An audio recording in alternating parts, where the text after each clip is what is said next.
வணக்கம் மக்களே, நாம் இந்த வீடியோவில் இன்றைக்கி என்ன பார்க்க போகிறோம் அப்படின்னு சொல்லிட்டு பார்த்தீங்கன்னா, ஒரு சுவாரஸ்யமான தகவலை தான் நான் உங்களுக்காக இப்போ எடுத்துகிட்டு வந்திருக்கேன். அதை பற்றி தான் இப்போ இந்த வீடியோவில் நம்ம டீட்டெயிலாக பார்க்க போகிறோம். வீடியோக்குள்ளே போகிறதுக்கு முன்னாடி நீங்கள் நம்ம சேனலுக்கு புதியவராக இருந்தால் மறக்காமல் நம்ம சிபி ட்ரெண்டிங்கை சப்ஸ்கிரைப் பண்ணி ஃபாலோ பண்ணிக்கோங்க. வாங்க வீடியோக்குள்ளே போகலாம்.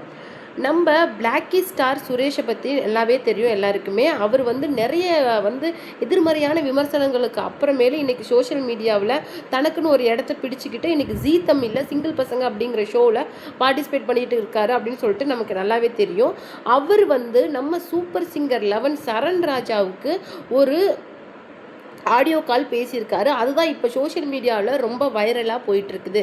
அதில் அவர் என்ன பேசியிருக்காரு அப்படிங்கிற அந்த சுவாரஸ்யமான தகவலை தான் நாம் இந்த வீடியோவில் டீட்டெயிலாக பார்க்க போகிறோம். அதை விட முக்கியமான விஷயம் என்னென்னு சொல்லிட்டு பார்த்தீங்கன்னா, இந்த மாதிரி அவரும் ரொம்ப ஏழ்மையான குடும்பத்தை சேர்ந்தவர் அப்படின்னு சொல்லிட்டு எல்லாருக்குமே நல்லா தெரியும். அந்த மாதிரி ஒரு நிலைமையில இருந்து தன்னை போல் இன்னைக்கு வாழ்க்கையில் ஜெயிச்சிருக்கிற சரண் ராஜாவுக்கு அவர் விஷ் பண்ணியிருக்கிறது தான் இப்போ இந்த மாதிரி ஒரு குணம் யாருக்கு வரும், பிளாக்கி ஸ்டார் உண்மையிலேயே ஒரு நல்ல மனுஷன் அப்படின்னு சொல்லிட்டு இன்னைக்கு நிரூபிச்சிருக்கிறாரு. இதை பற்றி தான் இந்த வீடியோவில் நம்ம டீட்டெயிலாக பார்க்க போகிறோம். வீடியோக்குள்ளே போகிறதுனால நீங்கள் நம்ம சேனலுக்கு புதியவராக இருந்தால் மறக்காமல் நம்ம சிபி ட்ரெண்டிங்கை சப்ஸ்கிரைப் பண்ணி ஃபாலோ பண்ணிக்கோங்க. வாங்க வீடியோக்குள்ளே போகலாம்.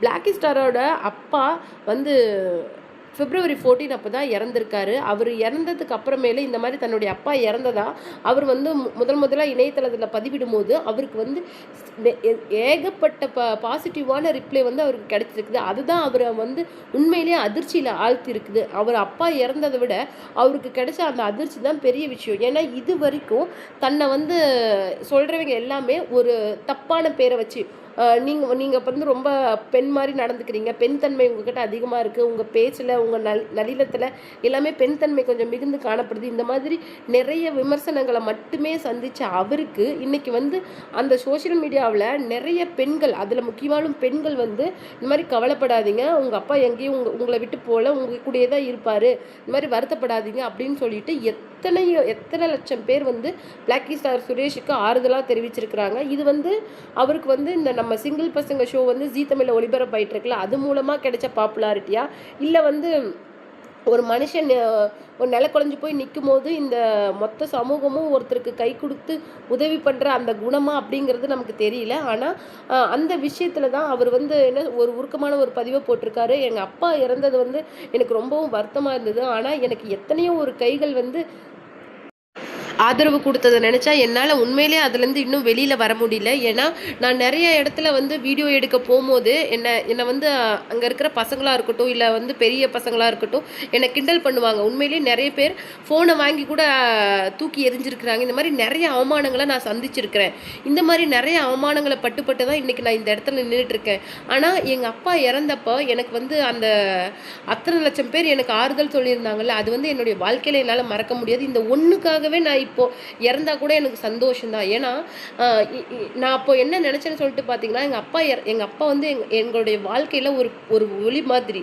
ஏன்னா அப்பா அம்மா 2 பேருமே எங்களுடைய வாழ்க்கையை பற்றி தான் அதிகம் யோசிச்சுட்டு இருப்பாங்க. எங்கள் அப்பா இந்த மாதிரி நான் சின்ன வயசுல இருந்ததுனால நிறைய அவமானங்களுக்கு ஆளாயிருக்கிறேன். அப்போ ஒவ்வொரு தடவையும் உன்னால் முடியும், உனக்குன்னு ஒரு பாதை வரும், பாதையை உருவாக்கு அப்படின்னு சொல்லிட்டு தன்னம்பிக்கையோட மொத்த உறைவிடமாக எங்கள் அப்பா தான் எனக்கு இருந்திருக்கிறாரு.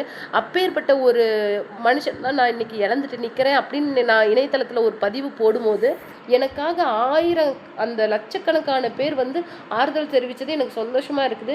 நிறைய சகோதரிகள் மெயினாக நிறைய பேர் என்னை சகோதரிகள் என்னை பார்த்து சொல்கிற விஷயம் என்னன்னு சொல்லிட்டு பார்த்தீங்கன்னா, கண்டிப்பாக உங்கள் வாழ்க்கை நல்லபடியாக அமையும், அப்பா எங்கேயும் போல் உங்கள் கூடயே தான் இருக்காங்க, தயவுசெய்து இதுலேருந்து வெளியில் வாங்க, இது ஒன்றும் பெரிய விஷயம் கிடையாது அப்படின்னு சொல்லிட்டு ஆறுதல் தெரிவிக்கும் போது எனக்கு அவ்வளோ சந்தோஷமாக இருக்குது. நான் எல்லாருமே ஜீ தமிழில் என்னை கேட்ட ஒரு கேள்வி என்னென்னா, நீங்கள் இன்னொரு கல்யாணம் பண்ணிக்க கூடாது அப்படின்னு சொல்லிட்டு தான் என்னை கேட்டாங்க. ஆனால் நான் என்னைக்கு என்னுடைய முதல் திருமணம் அது முற்றுப்புள்ளி ஆச்சோ அப்போலேருந்தே நான் கல்யாணத்தை பற்றி நினைக்கல. ஆனால் எனக்கு 2வது கல்யாணம் பண்ணி பார்க்கறதுல எங்கள் அம்மாவுக்கு நிறைய விருப்பங்கள் இருக்குது. இந்த மாதிரி அம்மாவோட ஆசை தான் என்னுடைய ஆசை அப்படின்னு சொல்லிட்டு நானும் வாழ்ந்துட்டுருக்கிறேன். அவங்களுக்கு என்ன விருப்பமோ அதை பண்ணட்டும். ஆனால் இப்போதைக்கு எனக்கு கல்யாணம் பண்ணிக்கணும் அப்படிங்கிற ஆசை எனக்கு இப்போதைக்கு இல்லை. ஏன்னா நான் இன்னும் நிறைய ஷோஸில் கமிட் ஆகிருக்கிறேன். இன்னும் வந்து பெரிய இடத்துக்கு வரணும், இந்த சோஷியல் மீடியா எனக்கு எவ்வளோ கொடுக்குது அப்படிங்கிறத நான் பார்க்கணும் அப்படின்னு சொல்லிட்டு ரொம்பவும் ஒரு உணர்ச்சி பூர்வமாக பேசியிருக்காரு. இந்த தருணத்தில் தான் சூப்பர் சிங்கர் சீசன் 11ஓட ரன்னர் அப்பான நம்ம சரண்ராஜாவுக்கும் டைட்டில் வின்னரான நிக்கிலுக்கும் சோஷியல் மீடியாவில் ஒரு பெரிய விவாதமே போயிட்டுருக்கு. ஏன்னா டைட்டில் வின்னருக்கு தகுதி இல்லாத நிக்கிலுக்கு வந்து கொடுத்துருக்காங்க அப்படின்னு சொல்லிட்டு, சரண்ராஜா தான் அந்த டைட்டிலுக்கு டிசர்விங்கான பர்சன் அப்படின்னு சொல்லிட்டு இந்த மாதிரி நிறைய விஷயங்கள் வந்து எதிர்மறையாக போயிட்டுருக்கிற இந்த தருணத்தில் பிளாக் ஸ்டார் சுரேஷ் வந்து அதுக்கு என்ன சொல்லியிருக்காரு அப்படின்னு சொல்லிட்டு பார்த்தீங்கன்னா, திறமைங்கிறது இங்கேருந்து தான் வரும், வில்லேஜ்லேருந்து தான் வரும், சிட்டிலேருந்து தான் வராது அப்படின்னு சொல்லிட்டு திறமைக்கு எந்த விதமான இடமும் வந்து கிடையாது. எல்லாருக்குள்ளேயும் திறமை இருக்குது. இப்போ எல்லா ஷோஸ்லையுமே ஜட்ஜஸ் இருக்கிறாங்க. ஜட்ஜஸாக போடுறவங்களை வந்து சாதாரணமாக போட மாட்டாங்க.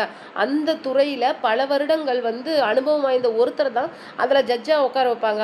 அந்த மாதிரி ஜட்ஜஸ் வந்து ஒவ்வொரு ஷோவுக்கும் கிட்டத்தட்ட 3-4 ஜட்ஜஸ் கூட இருக்கிறாங்க. ஒருத்தரோட கணிப்பு ஒரு விதத்தில் தப்பாகலாம், 2 பேரோட கணிப்பு தப்பாகலாம். ஆனால் 4 பேரோட கணிப்பு ஒரே நேர்கோட்டில் வரும்போது அது எந்த விதத்தில் தப்பாகும்? இதையே பலருக்கும் புரிய மாட்டேங்குது. நிக்கில டைட்டில் வின்னர் ஆக்கணும் அப்படின்னு சொல்லிட்டு சூப்பர் சிங்கர் முடிவு பண்ணியிருக்கு அப்படின்னு சொல்லிட்டு பார்த்தீங்கன்னா, நிக்கில் கிட்ட இருக்கிற ஏதோ ஒரு திறமை தான் அவங்கள அதிகபட்சமாக கவர்ந்துருக்குது. அது சரண்ராஜா கிட்ட இல்லாமல் இருக்கலாம். மேபி அதை வந்து அவர் வந்து வருங்காலத்தில் அந்த திறமையை வளர்த்துக்கிறதுக்கு ஒரு புதிய பாதையை ஏற்படுத்திக்கலாமே தவிர, நிக்கிலுக்கு கொடுத்த டைட்டில் தவறானது, சீட் பண்ணி வாங்கினது அப்படின்னு சொல்லிட்டு எந்த விதத்தில் நியாயம்? அது மட்டும் கிடையாது. ஒரு பரிசு பெற்ற ஒரு பையனை வந்து இந்த மாதிரி இந்த இதுக்கு நீ தகுதி இல்லாதவன் அப்படின்னு சொல்கிறது, இது வந்து அவனை வந்து உண்மையிலே நேராக குத்தி கிழிக்கிறத விட ஒரு கொடுமையான விஷயம்.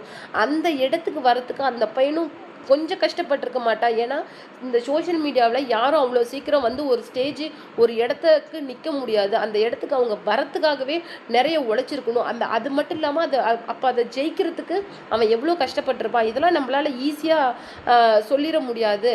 கண்டிப்பாக அவங்களுடைய தேர்வில் எந்த விதமான தப்பும் இல்லை அப்படின்னு தான் நான் நினைக்கிறேன். அது மட்டும் கிடையாது, நம்ம பிளாக் ஸ்டார் சுரேஷுக்கு நிறைய ஆப்பர்ச்சுனிட்டிஸ் இப்போ வந்து விஜய் டிவிலேருந்து வந்துட்டு இருக்கிறது அப்படிங்கிறது இன்னொரு முக்கியமான விஷயம். ஏன்னா அவர் ஜீ தமிழில் நிறைய ஷோஸ் வந்து கமிட் ஆகிருக்காருல்ல, அடுத்து இப்போ நிறைய ஷோஸ் வந்து கமிட் ஆகிருக்காரு. ஆனால் அது வந்து விஜய் டிவிலையா ஜீ தமிழ்லையா அப்படிங்கிறது அதிகபட்சம் தெரியாமல் இருந்தது. ஸோ இந்த சூப்பர் சிங்கர் 11ஓட பிரச்சனையில் இவர் தலையிட்டு இருக்கிறதுனால இவர் கண்டிப்பாக அடுத்து விஜய் டிவியில் ஒளிபரப்பாயிட்டு வர அந்த காமெடி ஷோஸ்லையும் இவர் வந்து பங்கேற்பார் அப்படிங்கிறது ஓரளவுக்கு நம்மளால் கெஸ் பண்ண முடியுது. இன்னொரு முக்கியமான விஷயம் என்னன்னு சொல்லிட்டு பார்த்தீங்கன்னா, கண்டிப்பாக விஜய் டிவியில் ஒளிபரப்பாயிட்டு வர இன்னும் நிறைய காமெடி ஷோஸுக்கு அடுத்தடுத்து நிறைய புதுமுகங்களை போட போகிறாங்க. அதில் ஒருத்தராக தான் நம்ம பிளாக் ஸ்டார் சுரேஷ் வந்து இருக்க போகிறாரு. ஏன்னா அவர் வந்து சிங்கிள் பசங்களில் நிறையா பார்ட்டிசிபேட் பண்ணிட்டு வராரு. ஸோ கண்டிப்பாக அவரோட இந்த விஜய் டிவியோட வாய்ப்பையும் மறுக்காமல் ஏற்றுக்குவார் அப்படின்னு சொல்லிட்டு நம்மளால் நம்ப முடியும். ஏன்னா நம்ம விஜய் டிவி சீரியல்ஸில் ஆக்ட் பண்ணுற நிறைய பேர் வந்து ஜீ தமிழ், சன் டிவி இந்த மாதிரி எல்லா சேனல்ஸ்லையும் ஒர்க் பண்ணிட்டு இருக்கிறாங்க. ஏன் நம்ம பிளாக் ஸ்டாருக்கும் தாமரைக்கும் மிகப்பெரிய பிரச்சனை வந்தப்போ தாமரை வந்து விஜய் டிவிலேருந்து ஜீ தமிழுக்கு தான் ஒர்க் பண்ண போனாங்க. அங்கே அவங்களுக்கு வந்து வாய்ப்பு இல்லைன்னு மறுக்கப்பட்டதுனால தான் இதுக்கு முன்னாடி திறமை இல்லாதவங்களுக்குலாம், தகுதி இல்லாதவங்களுக்குலாம் நீங்கள் வாய்ப்பு கொடுக்குறீங்க அப்படின்னு சொல்லிட்டு ஒரு பிரச்சனை பிளாக் ஸ்டாருக்கும்